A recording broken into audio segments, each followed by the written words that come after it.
Estamos aí a menos de 100 dias para a Copa do Mundo. Eu vi esse título aqui, como foi a última Copa do Mundo. Vou assistir esse vídeo aqui junto com vocês. Se você quiser assistir aqui comigo, fica aí, vamos reagir, vamos comentar Como e bora foi a lá. Copa do Mundo do Catar? Você se lembra do Marrocos chegando longe? De um Messi versus Mbappé que marcaria a história do torneio na final? Da triste eliminação do Brasil faltando 4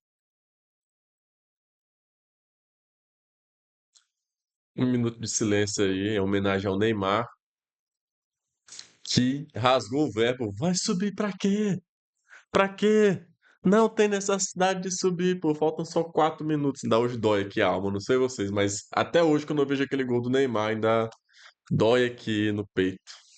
minutos? Teve muita coisa memorável nessa Copa. Dentro e fora de campo, tá? A parada foi insana. Foi Copa de humorista brasileiro sendo preso, de mascote do Lion Cara, esse mascote é horrível. Desculpa aí aos organizadores. Parece uma tapioca, pô, esse mascote. ele no Catar, de Diogo Defante aloprando na Cazé TV Não ouço de Tô te zoando, otário. Tá com sono. e da carne banhada a ouro, que pra quem não lembra gerou grande polêmica na época e o cara ainda pegou na taça no final. Mas tá, vamos falar Opa, pera aí. da taça no final. Olha, estão vendo aqui, ó. Esqueci o nome dele, tá com a taça na mão. Não pode. Só pode triscar na taça da Copa do Mundo quem é campeão. Ou seja, o Messi, até antes desse jogo, ele não poderia nem encostar na taça. E simplesmente vem um açougueiro aí e tá aí, segurando a taça da Copa. Acho que ele foi punido por isso. Se eu não me engano, ele foi punido. Mas tá, vamos falar de futebol, relembrar os lances, os momentos, os gols e a saga do Brasil, nesse nosso recap completo da Copa do Mundo de 2022. Vamos nessa, uma Copa única por muitos motivos, e antes da gente entrar nas seleções e nos jogos, eu tenho que trazer alguns contextos, se liga. Primeiro sobre o local, o Mundial daquele ano seria disputado num lugar meio diferente. O Catar seria o primeiro país do Oriente Médio a sediar uma Copa, só que a diferença para outras era até no tamanho do país. Os estádios eram muito próximos, muitos foram montados e desmontados, e o cenário da Copa era meio que desértico. Deserto te lembra calor e o calor remete a outra coisa, que foi a mudança do calendário. Foi determinado que o Mundial seria disputado no meio da temporada europeia, ou seja, fisicamente os jogadores chegariam em teoria em melhores condições. E é preciso citar um trio pré-Copa. Mbappé, Messi e principalmente o Neymar estavam jogando demais antes do Qatar pelo PSG. Cara, eu lembro que o Neymar, nessa temporada aí, tava voando, voando, voando, voando. A Copa de 2018 eu tava muito confiante, mas a Copa de 2022, cara, pra mim a gente era favorito e provavelmente a gente ia ser campeão. A gente tropeçou contra. Também a Croácia não jogou, né? A Croácia recuou, era tiro pra frente, o goleiro deles todo ano fazendo defesa. Enfim, eu acho que ele vai chegar nesse momento aqui do jogo do Brasil e vamos esperar pra eu lamentar esse jogo só quando chegar lá. Mas eu lembro que o Neymar chegou voando, voando, voando. Teve Mbappé falando mal de sul-americano, Neymar prometendo que essa seria a nossa e o clima era muito bom. Todo mundo muito ansioso desde que saiu o sorteio dos grupos. E pode já estar na hora de eu falar dos jogos, mas antes eu tenho alguns detalhes ainda para ressaltar. Teve como sempre inovações tecnológicas e entre os classificados não ficou tanta gente de fora. Acabou que deu tudo certo, menos para a Itália que caiu para Macedônia do Norte e facilitou para Portugal. Mas no momento que esse vídeo está sendo postado não dá nem para saber se a Itália foi para a Copa de 2026, que é a terceira vez. Então já ficou meio normal. Inclusive, hoje é 9 de março e a Itália ainda não se classificou, né? Tá lá nas eliminatórias, lá na repescagem. Se eu não me engano, tem 2 jogos antes da repescagem. Tá a Macedônia do Norte de novo, se eu não me engano. E eu acho que a Irlanda. Eu não sei se é a Macedônia do Norte ou a Irlanda do Norte, ou as duas. Mas a Itália tá correndo risco novamente de ficar fora da Copa. Ficou fora em 2018, ficou fora em 2022 e pode ficar fora em 2026. Que loucura. Porém, é óbvio que teve grandes jogadores fora. Teve Haaland, o Rames, o Salah, outros que também mereciam, mas não jogaram o Mundial. Entre as favoritas estavam a França, óbvio, atual campeã, mas que tinha perdido vários jogadores por lesão, como Pogba e Benzema. Ainda tinha a Argentina, que vinha embalada desde a Copa América em 21, e claro, o nosso Brasil, que fez uma eliminatórias absurda e dos últimos anos parecia ser o melhor momento pré-Copa. O time do Tite passava muita confiança. Mas beleza, quando chegar o Cara, eu sofri muito com a eliminação do Brasil, cara. O Brasil vinha voando, voando de verdade. E eu lembro que quando saiu a Croácia, era Croácia ou Japão, né? A Croácia passou nos pênaltis do Japão, se eu não me engano, e eliminou o Brasil nos pênaltis. Quando eu vi a Croácia, eu falei, cara, a gente tá na semifinal. A gente vai pegar a Argentina na semifinal. Porque Acho que em 2018 o Brasil vinha voando, mas em 2022, cara, o Brasil vinha comendo a bola. Tinha Vinícius Júnior no seu auge, tinha Neymar voltando bem, a gente tinha Casemiro voando, a gente tinha o Alisson bem, como sempre, a gente tinha a dupla Thiago Silva, Marquinhos, a gente tinha o Fred, né? Que o Fred aí eu vou deixar pra vocês comentar Grupo depois. G, eu falo mais do Brasil, até porque são 32 seleções e eu tenho que falar de todas, ou quase todas. Não vou falar exatamente de jogo por jogo, porque aí sim ficaria imenso, mas eu vou tentar passar sobre todos os grupos e dar todos os detalhes mais importantes. Começando pelo grupo A, tivemos a abertura da Copa no dia 20 de novembro em um jogaço também, hein? Catar contra o Equador. O Equador, que tinha Moisés Caicedo e Ener Valencia, que brocou os 2 primeiros gols na Copa do Mundo, abriu o torneio e venceu o time da casa. Valencia esse que é marcante por muitas coisas, inclusive uma parte da carreira do Fernando Diniz que ele deu no ano seguinte. Eu acho um desrespeito muito grande. Eu me sinto extremamente desrespeitado. Fora isso, nesse grupo não tinha seleções tão fortes, mas até que teve um final emocionante. A Holanda se classificou em primeiro, apesar de empatar com o Equador, e quem passou em segundo foi Senegal, mesmo sem Mané e vencendo o jogo contra os sul-americanos, se garantindo nas oitavas. No grupo B, outro grupo bem ruim e sem muito grande jogo também. Passou a Inglaterra e os Estados Unidos, os americanos numa classificação meio culposa, mas invicta. E os Pera bem aqui, que eu vi um negócio aqui. Quem é esse aqui, gente? Quem não sabe, em 2022 teve um confronto entre Estados Unidos e Irã. Tá acontecendo outro confronto aí entre Estados Unidos e Irã, mas esse não é muito amistoso não, tá? Galera que tá vendo esse vídeo aqui em março deve estar por dentro do que eu tô falando.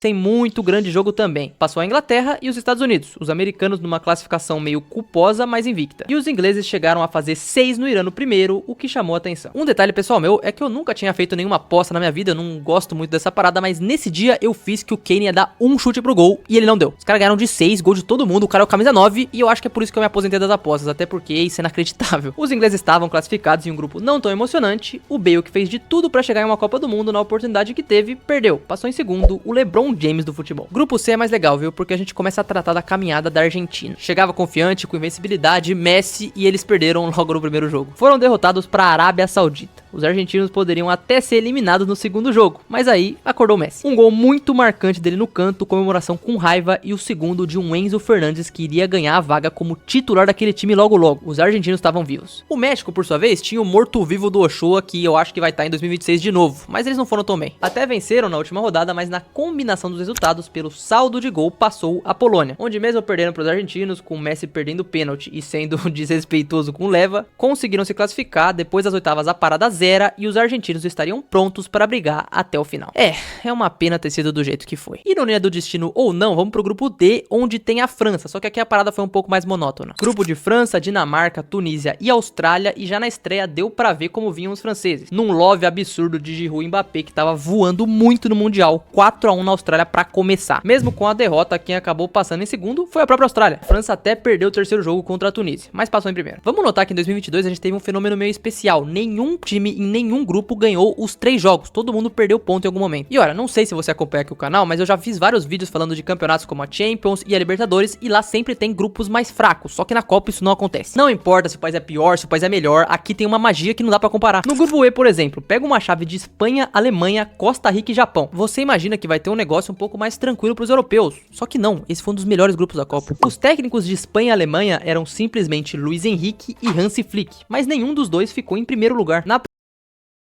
Luiz Henrique hoje no Barcelona, aliás, no PSG, Hans Flick hoje no Barcelona, que, na minha opinião, temporada passada foram os 2 melhores times da Europa. Uma pena que a gente não teve a final entre PSG e Barcelona na Champions League, né?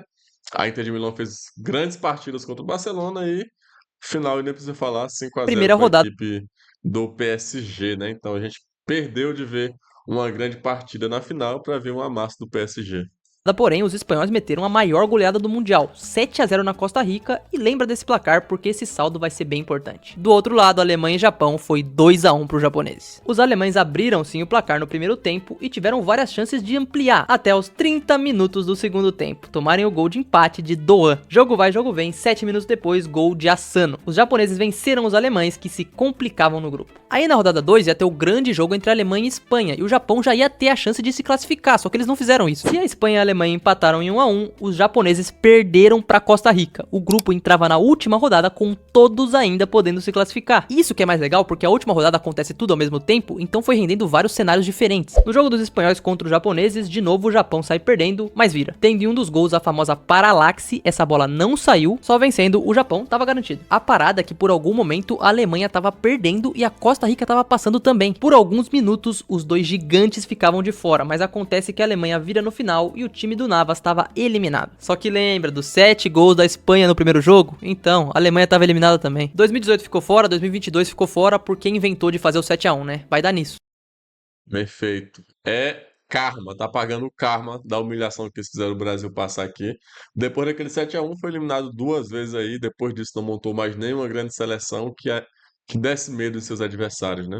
Quer mais um grupo de gente que tá devendo pra nós? Vamos dar uma olhada nesse grupo F. Lá estava a Bélgica em um grupo relativamente apertado. A geração belga fez o que fez com a gente em 18, mas como o próprio De Bruyne disse, eles estavam muito velhos em 22. Aqui surgiu também a sensação da Copa, que foi o Marrocos. Um time muito forte, quem não lembra de Ziyech, Hakimi, Bono e Amrabat. Só que o que chamou mais atenção mesmo foi a torcida do Marrocos. Sem dúvidas, a destaque da Copa. Os marroquinos sem perder foram se classificando, ganharam da Bélgica e na última rodada passaram em primeiro. Só sobrava uma vaga para ser disputada entre Bélgica e Croácia. Nunca tinha parado para pensar nisso, mas não seria melhor ter pego a Bélgica de novo? Porque esse jogo entre os dois foi 0 a 0 e passou a Croácia porque fez um ponto a mais, mas ficou bem marcado aqui os gols perdidos do Lukaku. Se só tivesse um entrado, um desastre lá na frente podia ter sido evitado. Ou não também, o que é da Croácia tá guardado, a gente vai ter a chance de se vingar deles em algum momento. E falando em Brasil, finalmente vamos pro grupo G e aqui dá pra eu trazer um pouco mais de contexto de tudo. Convocação primeiro, vamos lá. O Brasil teve uma lista muito boa, principalmente olhando pros nomes de frente e vinha voando pré-copa. Sem dúvidas, todo mundo acreditava que o Hexa viria, a única polêmica foi o Tite ter escolhido o Dani Alves entre os laterais. De adversário meio que foi até sem graça porque a gente foi repetindo todos. Sérvia, Suíça e Camarões e a estreia seria contra os sérvios, conhecido por sempre bater nos nossos jogadores. Um dos grandes personagens do Brasil e da Copa nesse dia surgiram. Jogo nervoso, tenso, estreia de Copa é sempre assim e o primeiro gol canarinho viria de Richarlison. Só que ele tava aguardando o melhor ainda. O segundo gol dele, um domínio, um giro e um voleio absurdo. O gol dessa Copa do Mundo que dava confiança. Me arrepiei todinho aqui vendo esse gol do Richarlison de novo, ó. Nesse momento aqui, eu lembro que eu tava na conveniência que tem na cidade aqui. Eu levantei e falei, o Brasil vai ser hexa, caralho. O Brasil vai ser hexa. Não tem como perder esse título. O Brasil tá voando. Olha o que o Pombo fez. Para um camisa 9 que ninguém tinha tanta certeza. O Brasil vence esse jogo, tava tudo bem, só que Neymar sente e precisa sair. Com o tempo e as notícias a gente descobre que ele ficaria de fora de toda a fase de grupos, pelo menos. Um drama que teríamos que viver. Só que tá, tudo beleza, mesmo sem ele, na segunda rodada o Brasil já conseguiu encaminhar sua classificação. Jogo nervoso de novo, dessa vez contra a Suíça, gol anulado até o Casemiro, que tava fazendo uma Copa absurda, marcar um gol aos 83. Mais uma vitória do Brasil e a gente já tava nas oitavas. Fora isso, teve um outro jogão no nosso grupo 3 a 3 entre Camarões e Sérvia. Pra última rodada o Tite decidiu ir com o time reserva e a gente perdeu esse jogo. Golaço de Aboubakar, mas até aí tudo certo. A única notícia triste foi Alex Telles e Jesus, que saíram lesionados e estavam fora do Mundial. Pro último grupo restante tinha história ainda e simplesmente Cristiano Ronaldo batendo recorde. Portugal e Gana 3 a 2 por portugueses e o único gol do Cris na Copa, mas o gol que o tornaria o primeiro a marcar em 5 Copas do Mundo. E muito provavelmente ele vai marcar na sexta também. Grupo tenso com um jogo de cu pra Se tiver um pênaltizinho, né, talvez. trás e o Uruguai chegando na última rodada precisava enfrentar os ganeses.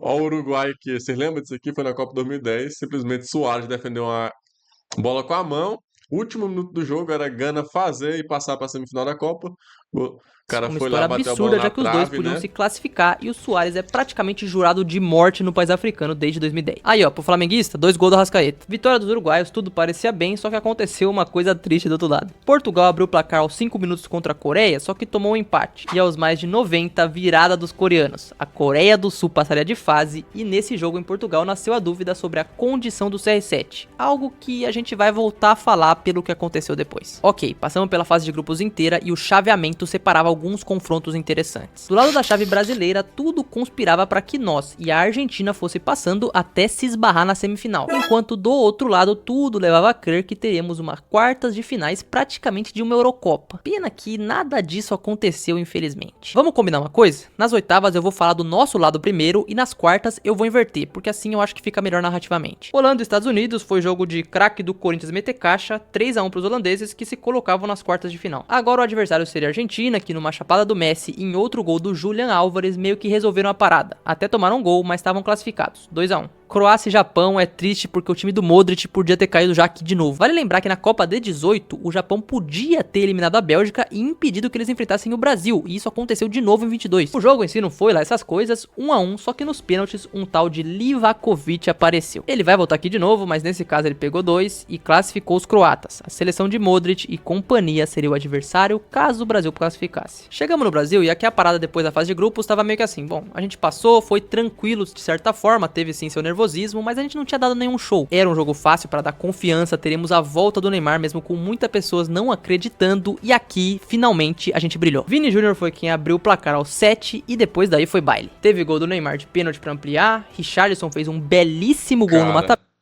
Esse gol do Neymar de pênalti é muito humilhante. Show. Era um jogo fácil para dar confiança, teremos a volta do Neymar mesmo com muita É muita humilhação o Neymar batendo no pênalti. É muita humilhação e muita apelação também, pessoas não acreditando, e aqui finalmente a gente brilhou. Vini Júnior foi quem abriu o placar aos 7 e depois daí foi baile. Teve gol do Neymar de pênalti para ampliar, Richarlison fez um belíssimo gol numa tabela, e a gente tem que falar dele porque o que o camisa 9 jogou em 22 foi absurdo, tava representando demais e fez o pombo com o Tite. O quarto do Brasil já tinha sido marcado aos 36 do primeiro tempo, Paquetá. A gente até tomou um gol, mas o Brasa não tomou conhecimento. Tite fez a boa de colocar ainda o Everton em campo. Quem não tava empolgado ficou, agora a gente já seguir rumo ao Hexa e a gente já volta pra falar disso. Porque agora a gente vai pro outro lado da chave, lá estavam os europeus todos. Inglaterra e Senegal, jogo tranquilo pros ingleses, 3-0 sem muita complicação e estavam nas quartas. Enfrentaria agora a França, onde o Mbappé, mesmo com tudo que foi falado da mandinga do Pogba, tava destruindo a Copa. Fez 2, um golaço, e a França tava classificada de boa. Vale lembrar também a atuação do Griezmann como meio campista nesse Mundial, um jogador que dá pra dizer que é subestimado, se sacrificou pelo time e jogou demais. Um país que passeou no adversário foi Portugal, só que o jogo foi polêmico não pelo resultado em si. Na escalação, o Fernando Santos escolheu por não usar o Cristiano na frente. Dá até pra criticar ele, mas o Gonçalo entrou e fez 3 gols. Hat-trick de Gonçalo Ramos, e a melhor atuação portuguesa foi sem o monstro. 6-1 contra a Suíça, e eles esperariam a Espanha nas quartas. Esperavam, mas tinha que passar do Marrocos. Jogo do time do Luiz Henrique com 300 mil passes, um Marrocos muito guerreiro, com uma torcida inflamando, e aqui a gente teria mais uma disputa de pênaltis. Os espanhóis perderam 3 cobranças. Bono brilhou e pra encerrar, Hakimi de Pinguim deu uma cavada humilhante. O time campeão de 2010 de um Sérgio Busquets em sua última Copa caiu nas oitavas de final. E do lado marroquino, Eu não lembrava que Marrocos tinha eliminado Espanha. Eu sabia que Marrocos chegou a terceiro lugar da Copa, mas eu não lembrava que tinha sido eliminando a Espanha.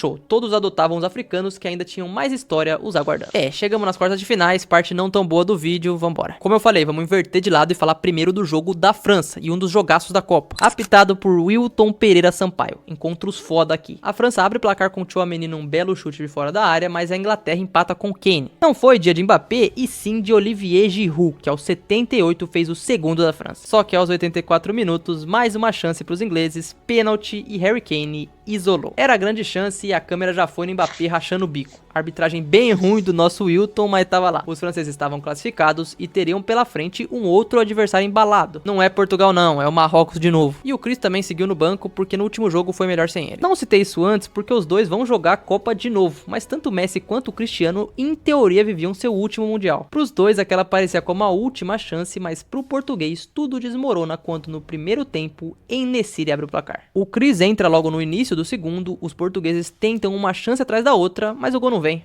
A imagem... Cara, e a gente tinha chance, porque tava em chave diferente, né?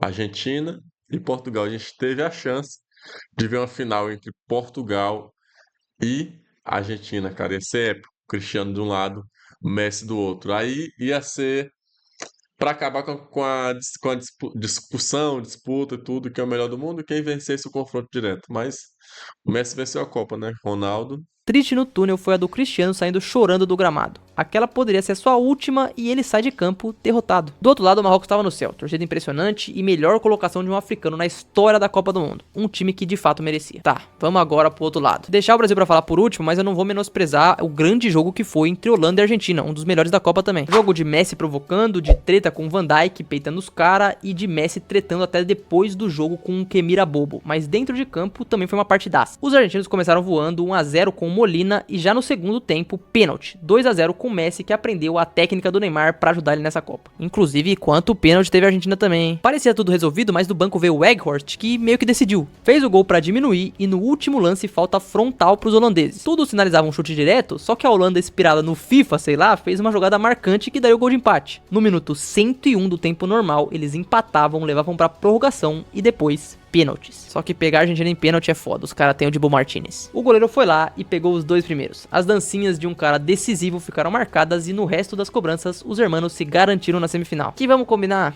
era pra ser contra o Brasil. Chegamos no jogo que todo mundo lembra e lembra direto, até aqui no YouTube. Tem vários vídeos tentando explicar o que aconteceu, como que a gente perdeu aquela partida, e eu vou falar dele aqui de uma forma resumida, mas tentando dar alguns detalhes. Cara, aquele gol do Neymar não é bom nem de lembrar. Então antes dele, eu vou dar uma parada aqui pra pedir pra você deixar o seu like e se inscrever aqui no canal. Aqui tem bastante conteúdo.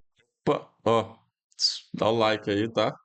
Parece uma bolinha aqui. Dá um like aí no canal, um vídeo bom. De futebol, então ativa o sino pra você não perder nada, e esse vídeo aqui dá muito trabalho pra fazer, então eu vou pedir pra você, se você puder, hypar esse vídeo pra que ele consiga chegar em mais gente. No momento que eu tô gravando isso, falta algo próximo de 3 meses pra Copa do Mundo de 2026, e eu espero que a gente esqueça essa parada da Croácia, ou troque, sei lá. Mas vamos nessa. O Brasil vinha embalado contra uma Croácia que era assim mais fraca que nós, só que o Modric arquitetou o meio campo aquele dia, uma partida muito truncada. Mesmo assim, o Brasil tendo suas chances, teve polêmica, o Livakovic pegou bastante, foi muito importante para os croatas, mas acabou que o resultado de ir para prorrogação tava justo. E existe o argumento de não levar o Neymar para 2026, só que é nesses momentos, como o que aconteceu em 2022, que ele vai ser útil. Faltava muito pouco para acabar, a única chance que o Brasil tinha era de um gênio aparecer. Mais um dos gols da Copa e um dos gols mais bonitos do Neymar pela coletividade dele. A tabela, a infiltração, o drible no goleiro.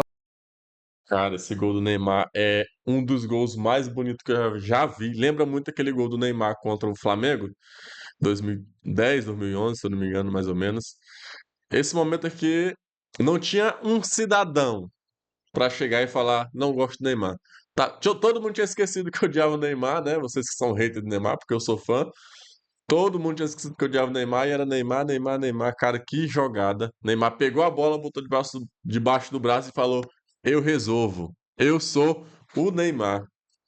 Comemoração, naquele momento todo mundo pensou que o Hexa estava vindo, era gol de campeão. Era, mais 4 minutos depois a gente sabe. Contra-ataque bobo, chance de matar a jogada que não ocorreu, uma bola desviada e Petkovic marca o gol croata. O ânimo de tudo que tínhamos feito foi pro outro lado e a decisão foi pros pênaltis. Neles, Rodrigo perde logo de cara, o Alisson não pega nenhum e pra encerrar, Marquinhos acerta a trave. O Brasil perdia ali o sonho do Hexa sem o Neymar sequer fazer sua cobrança. O ciclo do Tite também encerrava, mesmo que genial em eliminatórias, em Copas foi triste. Marcado também ele ter saído direto pro vestiário, o Brasil tava eliminado. Acabou pra nós, mas a Copa tinha continuado, tínhamos sim os favoritos pra ir na final, mas tínhamos 2 jogaços à frente. E cara, a Croácia jogou tudo contra o Brasil e contra a Argentina foi lá e perdeu de 3 a 0. Mais um pênalti pro Messi bater, faz as contas aí de quantos foram pro 1 a 0. Julian Álvares marcou o segundo e no segundo tempo o melhor do mundo fez mais uma de suas jogadas de gênio. Humilhou o Gvardiol do lado do campo, foi levando ele até a área, tocou pro Álvares fazer o segundo dele e o terceiro da Argentina. O sonho de uma seleção que não ganhava a Copa há mais de 30 anos estava de volta e a chance do Lionel era a maior possível. Depois do que aconteceu em 14, em 22 ele poderia realizar o sonho de sua vida. Do outro lado, dessa vez o Marrocos não conseguiu, deu França. Os marroquinos até tentaram perseguir o Mbappé, foram que nem loucos atrás dele, mas não deu. Abriram o placar com o Theo Hernandes e mais perto do final, Colomouani fez o segundo. Estava pouquíssimo tempo e o Marrocos, que fez história nessa Copa, caiu para os atuais campeões. Tínhamos um jogaço. Messi em sua última dança, a sua maior chance de ser campeão com uma equipe que tinha jogado o torneio inteiro por ele. E do outro, Mbappé em chamas voando. O encontro de gigantes, a decisão entre os gigantes. Esperávamos no mínimo uma grande partida. E a gente foi até surpreendido, eu acho. A maior final da história das Copas, a gente vai contar a história inteira dela, mas antes, vamos pro terceiro e quarto. Sei que ninguém liga, tá? Não vou dar detalhe nenhum, quem ficou em terceiro foi a Croácia, 2 a 1 contra o Marrocos. Pronto, agora bora falar da final. Inicialmente parecia que tudo iria pro lado sul-americano, mais um pênalti pra Argentina, põe na conta aí, o Messi não tem nada a ver com isso e abriu o placar na final. 13 minutos depois a Argentina colocou a mão na taça, o gol do Di Maria que incendiou o país e a França estava sumida, tão sumida que o Deschamps decidiu por tirar Dembélé e Giroud ainda aos 41 minutos do primeiro tempo, o desespero bateu. Quando desceu pro intervalo, parecia que a Copa não tinha outro destino, ela ia pra Argentina. Depois a gente pôde ver o discurso do Mbappé cobrando os caras, o ritmo precisava mudar e ele até mudou, mas demorou. O jogo foi indo, já estávamos no minuto 80 até que pênalti para a França. Mbappé fez o primeiro dele no jogo. Os franceses ainda teriam mais uns 10 minutos para buscar, mas ele só precisava de mais um. Bola levantada, um voleio perfeito e de uma forma incrível, Kylian Mbappé Caralho, Mbappé é foda, né, velho? Por mais que eu não goste muito dele. Aqui ele tinha o quê? Tinha 23 anos? 22 anos, mais ou menos. Simplesmente não pesa, pô. Uma final de Copa do Mundo e o cara vai lá e decide. Faz 2 gols. botou os 3, né? Que vem mais um na prorrogação ainda. franceses de novo no jogo. Naquele momento não existia ninguém no planeta maior que o Mbappé. O que ele faz aqui chega a ser coisa de filme. A gente agora iria pra prorrogação, se fosse só pros pênaltis direto já ia ser muito bom, só que seria ainda mais emocionante. Aos 108 minutos, gol do Messi, a Argentina de novo era só se segurar pra levar a taça. Mas o Mbappé tava impossível. Ele não ia deixar, tanto que toda vez que ele pegava na bola levava perigo. E faltando 2 minutos, outro pênalti pra França, mão na bola e o Mbappé foi lá de novo. E fez o terceiro gol dele. Quando qualquer criança fala de seus sonhos como jogador, o mais impossível, o mais impressionante ou o mais lúdico que dá pra ser é fazer um hat-trick em final de Copa do Mundo. E o Mbappé fez isso. A França ainda teria a bola do jogo, a chance do título, mas Kolo Muani perdeu. Olha essa defesa do Dibu, cara. Ele fez uma defesa aqui de futsal, né? Faz aqui os quadros. Ah, foda. Dibu Martínez fez possivelmente a maior defesa da história do futebol, incomparável, que final. Na disputa de pênaltis, de novo o Mbappé não perdeu. O cara fez 3 gols de pênalti no mesmo jogo no Dibu Martínez. Pega a decisão desse cara. Messi também fez o dele, mas aí brilhou o Dibu. Pegou primeiro do Coman e depois Tchouaméni colocou pra fora. A Argentina não perderia mais nenhuma cobrança e depois do último pênalti de Montiel, o grito entalado de mais de 30 anos estava liberto. O Messi conseguiu. O Qatar era dele, o mundo era dele. Um final caótico para um cara que merecia ser campeão e que levantaria a taça da Copa do Mundo, o único título que faltava para ele. Vestido de um jeito diferente é verdade, mas o futebol agradecia pelo jogo que foi e pela Copa que foi. Não acho que foi a maior Copa da história, teve outras que foram melhores, mas a melhor final, isso eu acho que foi. Mesmo assim, foi um grande mundial. Tivemos o maior número de gols marcados, foram 172. Terminou coroando o Messi, vice-artilheiro da competição, depois de tanto sofrer tinha conseguido. E a aura do Mbappé precisa ser falada também. O cara fez 8 gols na Copa, 3 gols na final e ainda perdeu. Fez tudo certo, mas ficou sem a taça. Um jogador já histórico de Copa do Mundo e ele tem pelo menos mais 2 para disputar. Muitas boas histórias, infelizmente o Brasil perdeu do jeito que foi, mas faz parte. Nunca esqueceremos essa partida contra a Croácia. Cara, e falando do Mbappé novamente, Klose, ele tem 16 gols na Copa, né? O maior artilheiro, depois vem Ronaldo.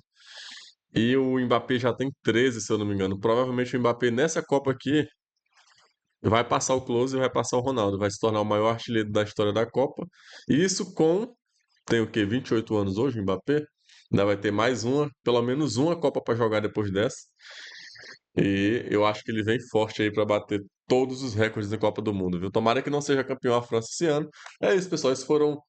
Foi aí nosso react desse vídeo. Bem legal, bem interessante. Se você quiser ver aí mais conteúdos como esse, já te inscreve aqui, que a gente vai estar reagindo sempre aqui. Principalmente agora, ano de Copa. Além das reações, a gente vai ter vídeos exclusivos aqui para vocês, trazendo cobertura total da Copa do Mundo e dos outros campeonatos aí, Campeonato Brasileiro, Campeonato Europeu. Tudo que a gente vê de interessante, a gente vai estar trazendo aqui para vocês.